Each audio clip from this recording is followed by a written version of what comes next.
G'day, I'm Sean and welcome to the CarExpert Podcast. And this week we come to you with breaking news because you, if you are watching, might notice Scott is wearing socks. How exciting. How does it feel, Scott, to be wearing socks this week? I've actually rolled my cuffs up specifically for the podcast just to show people that I am wearing them. I think the ladies and gentlemen at home will be very happy you've finally taken their advice. Or very disappointed because I've been giving this away for free. Maybe, I don't know. I mean, leave a comment below. Let us know. James, how you doing this week, mate? I'm good and my ankles are very warm as well. Thank you. Yes, it is very much winter here in Melbourne. We had a glimmer of sun over the weekend and now it's all gone again. And we're back to -7 outside, I think.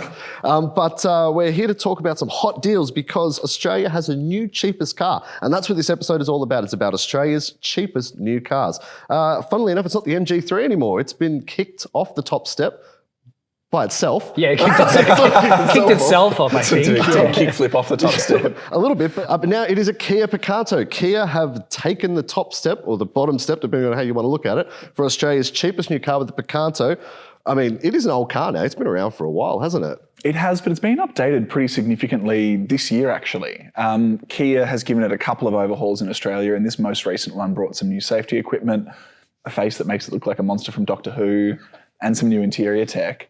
It doesn't feel old and creaky in the way that maybe you would expect of a car that it's 10 odd years? Because it shares a lot with the previous Picanto, doesn't it? I think it was a very heavy update of the old one, but I think this particular generation, which is the third generation now, I think it came out like late last decade. So it's probably getting towards the end of its life. And I think for a lot of brands, because the Picanto is really big in Korea and Europe. And, you know, in Europe, there's a big thing about cheap cars now because that sub €20 or sub £20,000 thing is a big deal over there. And for a lot of those car makers with all the changes to their emissions laws, it was quite hard for them to develop new cars on new architectures with electrification at this end of the market. So that's why some of these cars have really long life cycles. But yeah, I think the Kia, it previously was the cheapest new car in Australia. Then MG3 came in. Now it's gone jumped back out again.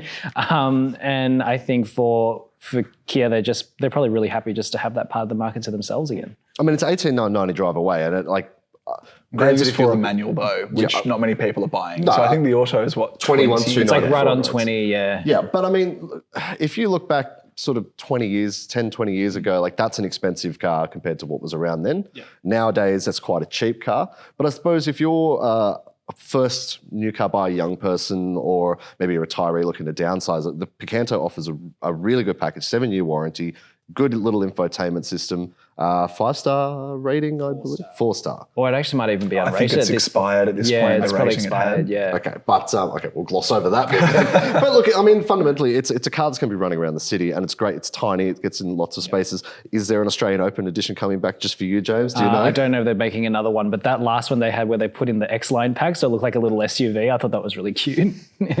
But that's not all. I mean, there's a whole bunch of other manufacturers coming to the party. You've got Suzuki with the Ignis, Hyundai Venue, and the Mazda 2. So, James, I know you spent a little bit of time around Suzuki. We are going to talk about the new Swift a little bit later on, but tell us a bit about the Suzuki Ignis. Yeah, so the Ignis is kind of like, it's sort of like Suzuki's competitor to the Picanto. It's probably a little bit bigger, and it's this sort of like city-sized crossover. It's also been around for a long time. But while it is also pretty competitive in price at just over, I think, 22 or 23 drive away, it still doesn't have some of the active safety stuff that, you know, Kia puts in the Picanto, for example, and a lot of other rivals are now having to do in this segment. So, you know, it's quite space efficient. It's got a very interesting, tall, boxy sort of shape to it, which makes it quite spacious. It looks really cute. You can get it in some bright colors. But yeah, I think, you know, we're in 2024 now, and the fact that it doesn't have even AEB or lane departure warning as a minimum when cars on the same platform have it, and also it offers it in other markets, it just seems a bit slack of Suzuki Australia to have that car going without those features. And to be honest, I don't know how much longer it's going to last in Australia anyway. I mean, it does have the wheels off a wheelie bin for starters. It's got a hard end date though, that Ignis, because from March 1, 2025 or March 31, I think it's March 1, 2025, every new car sold in Australia has to have AEB. So that Ignis is not going to get an update. Suzuki, I know, told you that last week. They have to get rid of their stock by then. Otherwise, the car is no longer homologated for sale. It means the Swift will be the entry point unless the new, is it the Franks? Yeah, so the Francs is coming next year, which is, for those who don't know what a Francs is, if anyone remembers the Baleno went through a generational change in, I think, India and a few other markets recently, but it was no longer a proof of sale because they didn't develop it for the side impact standards that came in, I think, last year or the year before, which has impacted a lot of brands with some of their cars. The Francs is basically the SUV version of the new Baleno, and that has been engineered to meet those standards. So we're going to see that next year with a hybrid, and I use that term loosely because it's technically a mild hybrid, but they're going to launch it with a hybrid next year. Where that lands on the price scale, we're not sure, because I would assume, being made in India, it should be cheaper. I'm assuming it'll go after something like the Kia Stonic, which is probably starting around the mid-20s point, which is still at the very cheap end for SUVs. I still think maybe the Swift might be their price leader though, unless they can bring something else in that's smaller again. So to move up the next level of pricing, so Scott's probably the wrong person to talk about these cars because he really doesn't fit in them very well. But Hyundai Venue is the next on the list in terms of the cheapest cars. Tell us a bit about that. So the Venue is similar to the Francs James is talking about in that it's a little SUV that's actually been developed primarily for developing markets like India. It meets all Australian standards, of course, but in Australia, these cars are price leaders. They're sort of the cheap way to get people through the door to the showroom. It's kind of a replacement for the Elantra in the Hyundai world because it's their new entry point. Over in India, it's a really, quite premium is the wrong word, but it's a model that sits higher in the model range because they have cheaper stuff that's made locally. The Venue does, even though it is one of the newer cars on this list, it does feel, I suppose, quite old school in the way it's put together. It's quite boxy and upright inside. It's got some funky colours, but fundamentally, a lot of the tech in it is similar to what's in the Picanto these days. You can get a manual at the base level, which if you like, doing that yourself is really good fun, but most people will go for the 6-speed auto. It's one of those cars where it looks quite big and boxy and it's got a decent sized boot for what it is, but you are going to get more in an MG3 or a Suzuki Swift, or even depending on, the way you go about it, a Mazda 2 or base model of a bigger car, because you're paying for the fact it looks like an SUV. And now Scott mentioned it, Mazda 2 is the next on the list. Now, James, you've spent a bit of time driving Mazda 2s. I know that. I hesitate to say they're quite old, but they are kind of old. Oh, yeah, it's old. It's old. They just had a model update, but there was hardly an update. Yeah, the Mazda 2 is kind of typical Mazda in that it's been refined gradually over the years. Now, I had a long-termer of this generation Mazda 2 when it first came out, like 7 years ago. So, I've been driving it since it had like the silly clock radio style thing and wasn't even a screen. But fundamentally, that car has been a good thing since it came out. And even now, relative to a lot of other things on the market, Mazda adds things like tech upgrades, sound insulation upgrades and things like that to continually refine it. And even now, it still is a smart looker. It's still pretty efficient for what it is, given that engine has, again, been very slowly refined over the years. And the fact that, there was a time when Mazda started going that little bit more premium in terms of its positioning across its range, it hasn't shifted in a way quite like a lot of the other brands where they've had to make big jumps, whereas Mazda made a bit of a shift early on, and now it's still at a really competitive point with relative to most of its competitors. So you look at like a base Mazda 2 and that has quite a lot of stuff as standard, and it's a bigger car than say a Picanto. It still looks smart. You got LED headlights standard, a touchscreen, AEB, all that kind of stuff. It's still a good little thing. So, a lot of people probably forget about cars like this when they enter the market now. And I know that we're not talking about like 16,990 or 19,990 specials anymore, but, sometimes you just have to think about what relative to today's, market conditions, these cars are actually quite affordable. I mean, the Mazda's 23 grand, so it's before on roads. It's pretty well priced. It also comes in a manual still in the base model, which, look, if you're a young person buying a car, I mean, consider the manual, because the manuals are a lot of fun to drive and it's a good skill to have. So keep the manuals alive. Hashtag. Yep, absolutely. But look, this all brings us to MG, but not the MG3. Because not only is the MG3 not the cheapest car in Australia, it's also not the cheapest MG anymore. Can I jump in there really quickly? Because MG actually reached out to us. You can still technically get the old MG3. It's not a new model anymore, it's in run out. So when they're gone, they're gone. But until they are gone, theoretically, this run out model is 18,990 drive away. Yeah. you can still get your hands on the old MG3 if you want cheap A to B transport. And if you're looking for one, head to Google, type in Help Me Car Expert, and we can connect you with a dealer to get you in an MG3, an old model, quicker than you might think. But in terms of new cars that are coming on sale, it's the MG ZS that is now the cheapest MG, ignoring the old MG3, you can buy, which is kind of crazy because the ZS is not it's a small car, but it's not a small car, is it? It's got a lot of space inside relative to a lot of the cars we're talking about here. And even when you look at it on the outside, it looks like a more substantial vehicle. That sounds like a really trivial thing, but people don't just buy rationally. They buy with their eyes and they buy with what they think they're getting value-wise. And if you park a Venue next to a ZS, the ZS does look like a car from the class up because it kind of is. The only thing we're thinking about with the ZS is MG has now moved on to the ZST, which we actually have one of in our garage at the moment. And it's a more modern take on the same formula. The ZS exists as a price leader. So you do miss out on some equipment in it relative to the ZST. You miss out on some safety kit in it relative to the ZST. But beyond all of that as well, you are getting a fundamentally older car. Again, I don't know that people at this end of the market really care that much because ultimately you're not buying a ZS because you want something really flash, something you want to resell in a couple of years. You're buying it because you need a car to get you from A to B.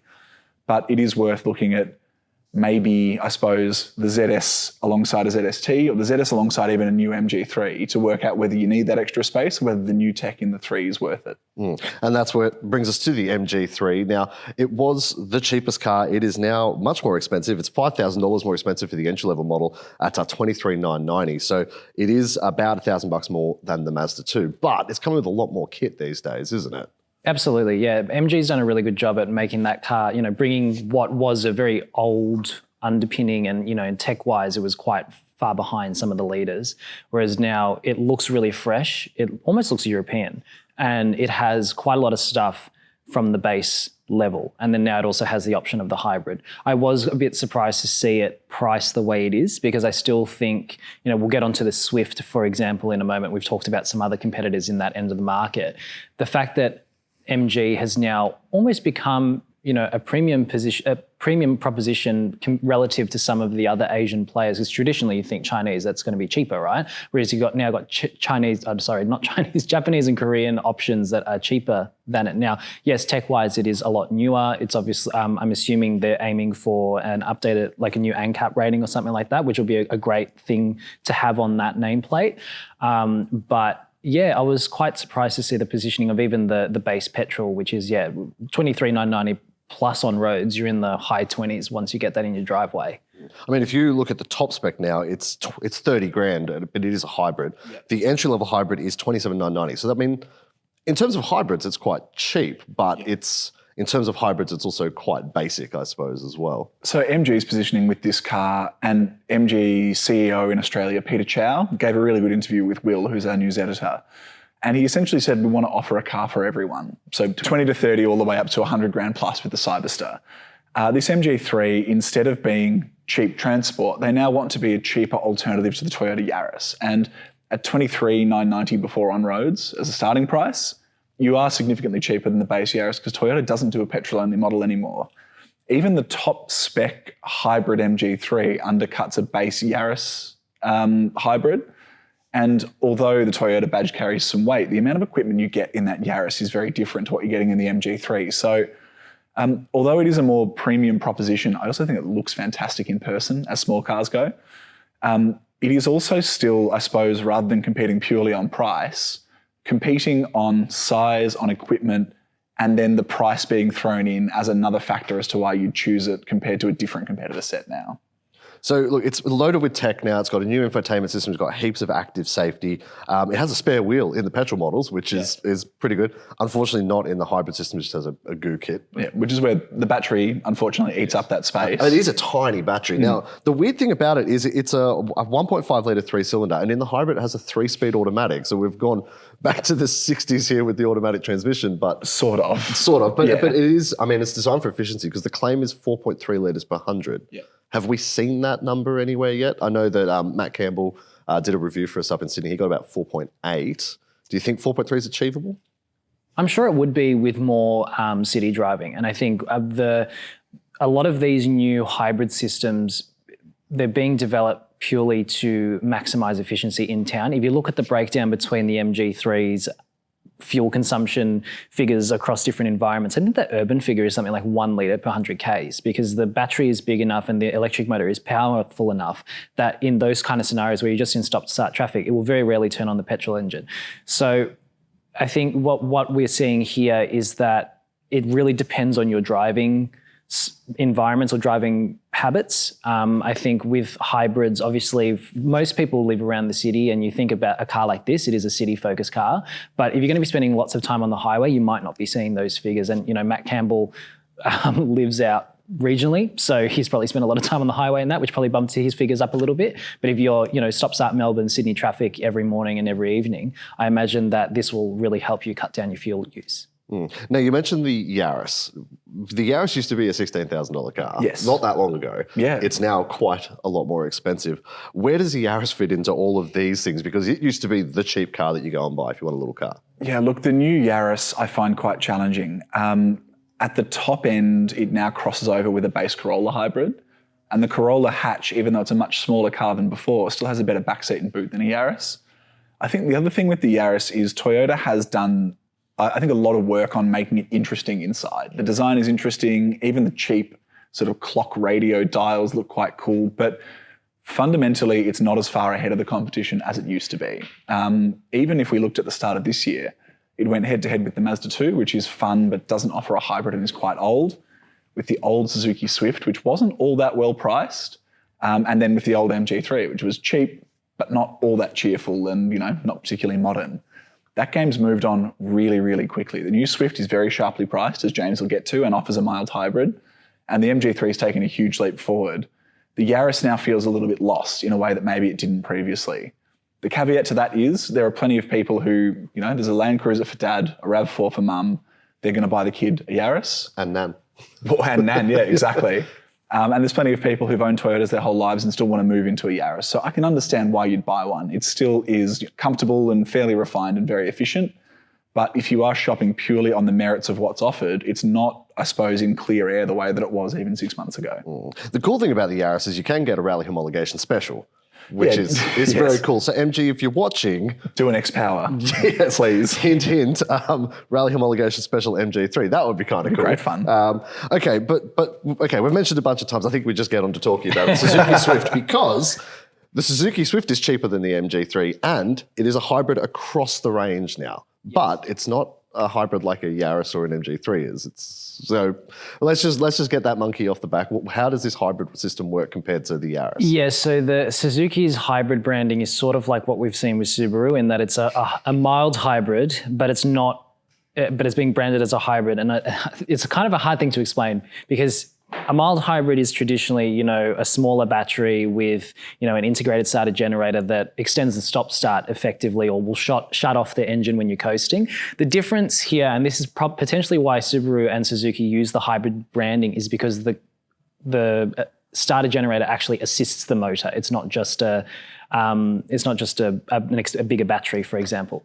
So, and the other part of it is that the Swift hybrid, although it's a 12-volt mild hybrid, actually does better fuel use on the combined cycle than, say, that MG3. So for the automatic or the CVT, Suzuki claims 4 litres per 100 Ks, which is in the middle of the Yaris, which claims a low to mid threes, and the MG3, which claims 4.3. And on the launch that I joined recently, I actually achieved that figure, and most of the other journalists were very, very close to achieving that figure as well. So despite being fairly basic tech in terms of what it is relative to, say, a Yaris or an MG that has proper electric drive, it's surprisingly efficient, and it drives really well. So the Swift kicks off at $24,490 drive away for the manual. Yeah. A manual hybrid. I mean, who would have thought? And a 5-speed manual. A 5-speed manual. So not a 6-speed or a Porsche style 7-speed. The 5-speeder lives on. But I mean, so it's a 1.2 litre 3-cylinder engine. Do you need more than 5 gears when you have that small of an engine? Yeah, maybe when you're doing 110. Okay, fair enough. But it only makes 60 kilowatts. It's a tiny little output. Does the electric, well, the 12 volt, I mean, mean, so, okay, that's just the car battery. Does it actually give you any extra power? Yeah, it's like 2 kilowatts and like well, in 50 that newton case. meters. I think it's more the torque. So what it does, it helps you get off the line. So Like a Le Mans hypercar. so yeah, probably like that. Exactly Yeah. the same as that, Sean. Yeah, so the assist on takeoff, because that's traditionally where a petrol engine is least efficient, right? That initial push off the line to get the car moving, and then will also assist under hard acceleration, so you're not just wringing the petrol engine's neck. And then the other effect that it will have is that as you're coming to a stop at the lights, it will shut off the engine early. So I was observing between about 10 and 12 kilometers per hour, the engine would actually turn off as I came to a stop. And it also means that with that system, it will start up the engine a bit quicker than a conventional idle stop start system. So very much smoother off the line that you might expect. And also it helps you it takes that little bit of fuel out each time by doing the things that it does. When you say it's cutting out when you're on the move, are you sure you didn't just stall? Well, I was driving the auto for that. Okay, got it. We didn't stall it. Yeah, I then also had a quick spin in the manual, and if you have it, I think as you come to a stop I can't remember if it was in gear or in neutral, but yeah, it'll just shut off. And no, I didn't stall it. Very good. So, I mean, Suzuki's shtick has always been fun, right? I mean, look at the Jimny, the S-Cross, the Vitara, like they're always like fun little cars. Does the Swift still have that, or is it a bit serious now? Absolutely, yeah. It's a really nicely calibrated car. Like it definitely has the spirit of the last one and the predecessors before that. That's something that's always been a part of the Swift shtick, is that it's a fun little car that's very fuss-free, no frills, and it's just fun to drive even though it doesn't have a whole lot of power. It's very, very light. It's still under a ton. Wow. It's 60 kilos doesn't sound like a lot on paper, but in terms of performance, like it actually gets going at a decent clip, unlike some competitors. Like, I used the Picanto with the 4-speed auto as an example. That car feels very, very labored if you're trying to get it moving. And I think this is almost lighter than a Picanto. So you get, just for reference, that car is substantially bigger, the Swift. And it definitely has really nice steering. The body is a nice balance of, taut in terms of handling, but also has suppleness that you're ironing out the lumps and bumps of, daily driving or country roads. Because we did drive it on some like country B roads, highways, and some suburban stuff. And, going over speed humps and everything, it was fine. You got the odd like country road with some imperfections and stuff. It was actually quite settled. So I was actually really impressed for something so cheap. It definitely has some maturity and some fun to it. I mean, you say no frills. It's got a 9-inch infotainment system, which is more than I could say for a lot of bigger cars. So it's pretty well decked out. It's got tons of active safety tech. It does have drum brakes on the rear, though. I mean, is that just to keep costs down, or? Weighs less than a ton. Yeah. And I mean, you look at a lot of even new EVs now, because Regen does a bit for them. The drum brakes are not necessarily an issue if it's a light car that's driving around town. It's not like putting discs on the rear is going to make a huge difference.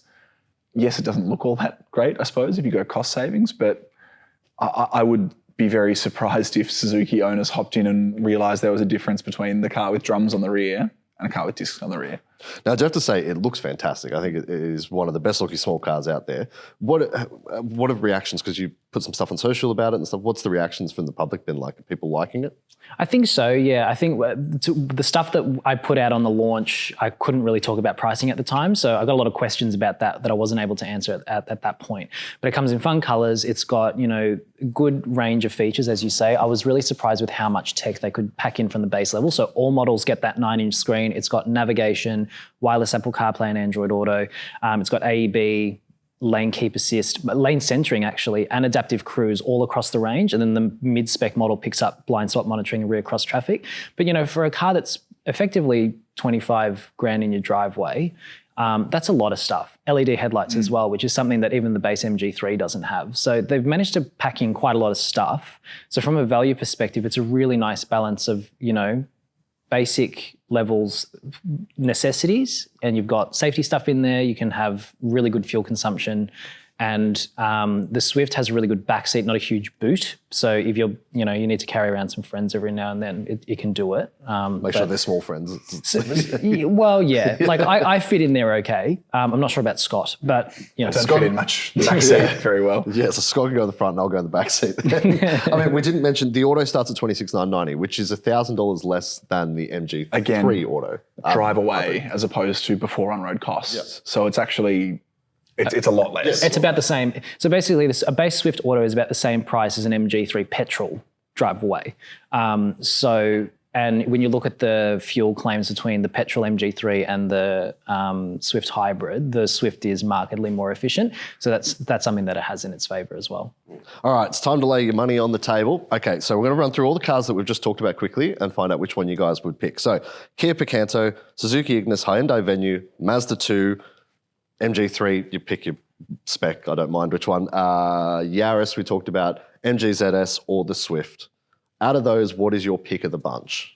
I think at the moment it's the Swift. I need to spend more time with the new MG3 to develop a proper opinion on it because I think all of the comments from other people have been very complimentary. So I think right now that base manual Swift is a really, really good bargain. Once you get to the auto part of it, I think it's between the Swift and the MG3. Scott, what about you? I'm driving the MG3 for the first time tonight. Okay. So I haven't driven the Swift. I'm about to drive the MG purely based on what it offers and the feedback from our launch drive. The extra space in the MG3 and the fact you can get a hybrid, a proper hybrid, probably swings that to be my clubhouse leader. Okay. Well, if any of those cars interest you in any way, shape or form... Well, have I got a deal for you? Well, actually, I have a page full of them. All you need to do is go to Google, type in Help Me Car Expert, or use the QR code on the screen. It's going to take you to the CarExpert website. We're a big company. It's like over 60 full-time employees. Very impressive. We also have a page on the site with all of the deals going in Australia this month to help you figure out which car you need to pick. We can then even put you in touch with one of our friendly dealers who might even be able to get you a better deal as well. So go to Google, type in Help Me Car Expert, or whip your phone out, scan the QR code, and away you go. All right, so before we do our picks of the week, I have a question for you guys because we're approaching the middle of the year, end of financial year, however you want to look at it, midwinter ball for the politicians in Canberra. It's time to look back just a little bit. Just going to cast your mind back to between the start of the year and today. What is not the best, but your favourite car you've driven this year? Because the best is a little bit hard to pick, I think. But what is your favourite car you've driven this year? I'm going to open the floor. Whoever wants to take the lead on this. I'll let Scott go first while I think. I have opposite ends of the spectrum. Okay. On the money, no object, fun end of the spectrum, the new Aston Vantage that we talked about on the podcast, yes. And the Jaguar F-Pace SVR. Oof. Which just makes lovely supercharged V8 noises. I mean, this is one of the best sounding engines ever around. You get one before they're gone.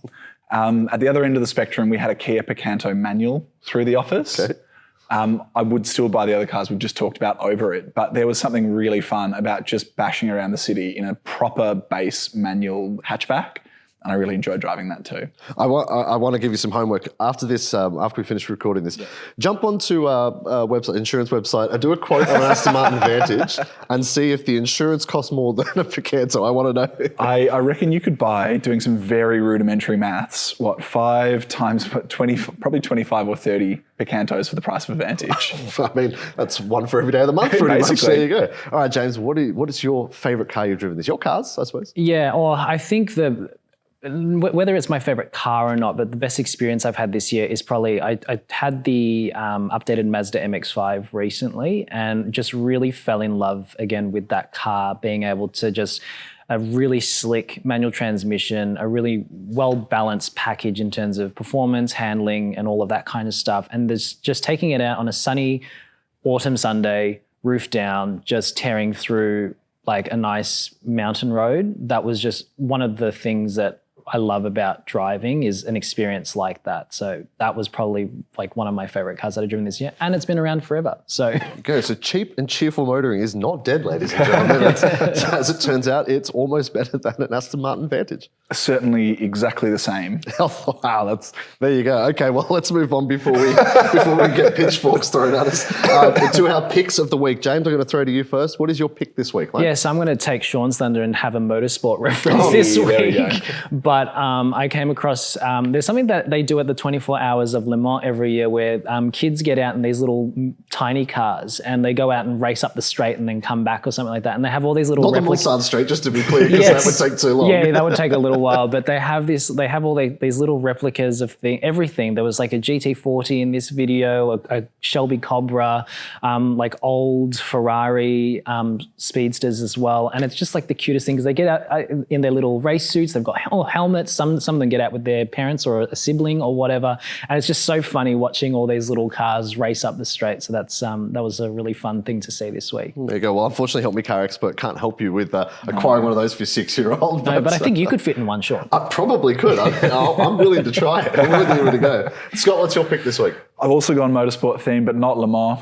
There's this video going around this morning of a marshal at, I'm not sure what the event is, having what is quite possibly the luckiest escape you'll ever see. Out of control car comes through, takes out a whole set of sort of orange and yellow like roadworks barriers, and then hits the concrete and wire fence section that the marshal's meant to be standing behind, flattens that, and the marshal is standing between the track and the concrete section, and the concrete falls within inches of him. The car goes the other side of it. It's absolutely terrifying. I don't know where the race was, but I'm going somewhere with bad health and safety standards because you wouldn't get away with it here. But very, very lucky to be alive. And credit to marshals because they do that. They don't get paid for that. It's all volunteer work. So they do a great job getting out there in any weather and doing it. Well, I'm sticking with motorsport. And I'm talking about the 24-hour Le Mans because it has been run and won, and what a race it was. Like I didn't watch the whole 24 hours because you need to sleep at some point, yes. And the V8 supercars were at the same time. But I mean, the last 5 hours was just an outright sprint to the end. It was absolutely unreal. Great win for Ferrari. The Toyota coming at them at the end. They nearly ran out of fuel. But my pick is actually an Aussie won the GT3 class, Yasser Shahin, and I'm going to read the other names here because I'll get them wrong otherwise, Maurice Schuring and Richard Leitz in a 911 GT3 car. Funnily enough, the Manthe EMA Racing, they actually won Bathurst 12-hour earlier this year. There you go. So awesome to see an Aussie win Le Mans, even if it was the GT3 class, but that's a win is still a win at Le Mans, and he still raced for 24 hours and did it. So not bad for a guy that works at a petrol station. For those who don't know, Yasser Shahin, OTR petrol stations, the Bend racetrack in South Australia, all part of his family group. Yeah, and it was really cool because he had the Bend stickers all over the car. So it was really cool to see that on this international broadcast. Le Mans is outstanding. If you haven't watched it, definitely at least watch some highlights because it's such a good event. Yeah, there's already a highlights package on YouTube that goes for 10 or 20 minutes, something like that. And it shows some of the chaos. It's brilliant. And there's a documentary that comes out a week or two after normally that just goes behind the scenes of it all, the stuff you don't get to see during the race, inside the teams and stuff. It's way better than anything Drive to Survive can produce. So worth checking that out. Final thoughts before we wrap up this week, guys? Anything? Just looking forward to driving the MG3. Now we've talked about all these cheap cars. We can talk next week about how it actually goes. Yes. Actually, speaking of things you're driving this week, aren't you off to the Bend? I am, yeah. Hoping for less chaos than is what happened at Le Mans. Driving the new Maserati Gran Turismo. So big sort of two-door GT car, but meant to be more athletic than the last one. We've lost the beautiful V8 for a V6, but still should be pretty special.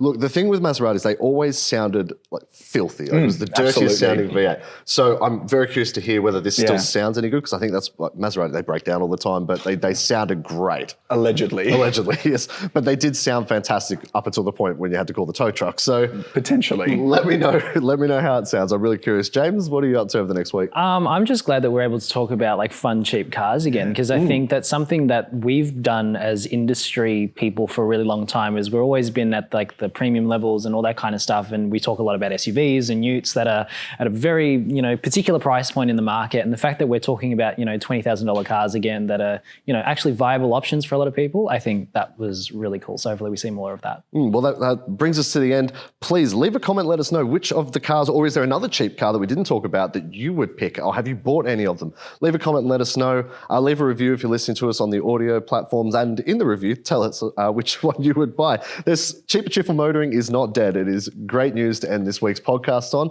We will be back next time. Thank you everyone for joining us. Thanks boys for coming. We'll see you next time.